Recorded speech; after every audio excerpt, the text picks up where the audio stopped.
But on a serious note, to the extent that black relationships have survived as they have, what say you about that 400 years later? It is amazing that black relationships have lasted for 400 years. They lasted this morning. They're also going to last tonight, and you may not even know the person to whom you're going to have the relationship with. But they do tend to go over. Relationships do go over like that. And as we move into what has happened to this, I know that our relationships sometimes really reach a low ebb. That's one of the reasons why we wrote the book, How to Find and Keep a BMW, a Black Man Working. That was spelled out in there. It's just very serious.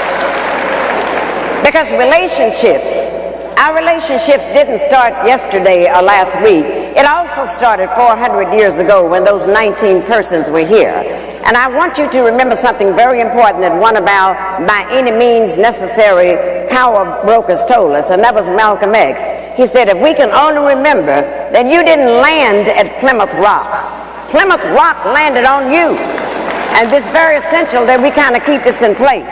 And knowing that these are the things that happen, then we have to move more to change it. See, we have a system that would not like to see black males and black females together. They would not like to see that happening at all. Because once we come together, they understand the power of the strength of the black woman, the queen of the universe. They know that, her strength.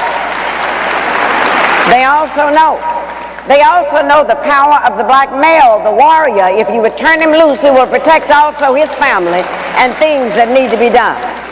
And because they understand that if our relationships are together, then they will lose. But if our relationships are torn up, then we can forever be treated in certain ways by the oppressors. That's why they gave us something called integration, which is nothing but the illusion of inclusion. They gave us this. They actually gave that statement. And when they gave that statement, it meant that they could go right into your homes. They went into the black homes now, the powers that be, and told us that you cannot discipline your children anymore. And if you discipline your children, you will go into jail. It's this kind of thing they told us. Now, this is amazing that, you know, the black parents who in Africa, that was out of the question. Some social worker come in there saying you can't discipline your children, the social worker would disappear. As you all know, this kind of thing would go on.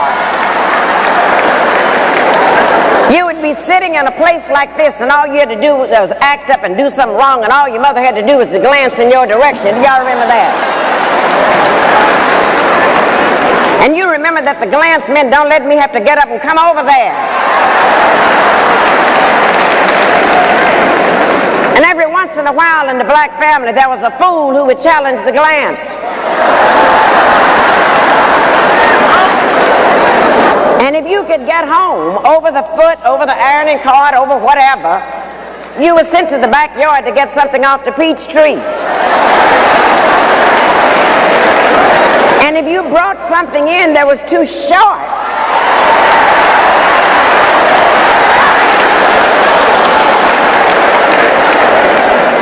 God forbid that you would do something like that. But then it got so terrible in frightening us. This is why we got to take this back, and this is the best part of our action plan, is to reclaim the minds of our children, because then they went into the public schools and took discipline out of there. So when we acted up in there, they put our boys, our black men, into something called special ed classes.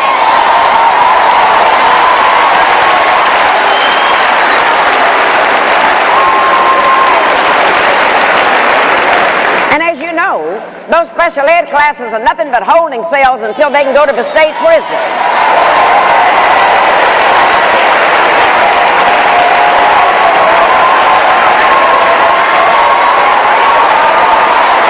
But this is what they did. And then, the one thing that they knew, that if we can put them in prison, if we can have them convicted for a felony, then once they get out of prison, they cannot get a job.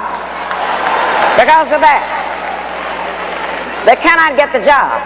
And then if they happen to eke out and find a job, then they have to pay taxes on a job, yet they cannot vote, and I call that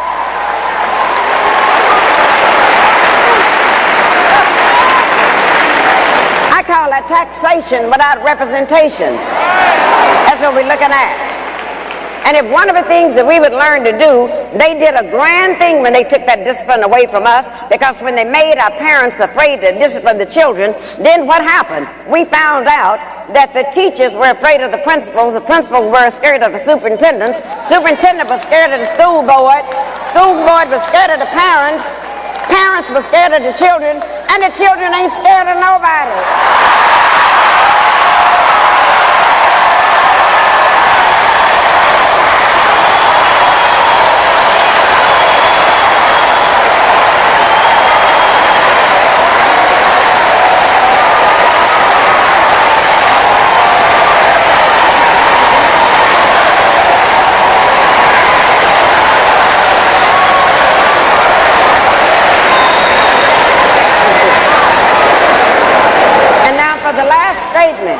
The last statement, the reason why we're so pleased to have the covenant, it makes all of this type foolishness stop. It's going on under Angela Glover in San Francisco. It's all over the country, and they're all saying we finally have a movement where we can take back over the minds of our children.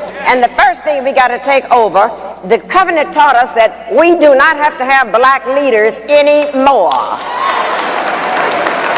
It told us because everyone in this room is empowered to be a black leader.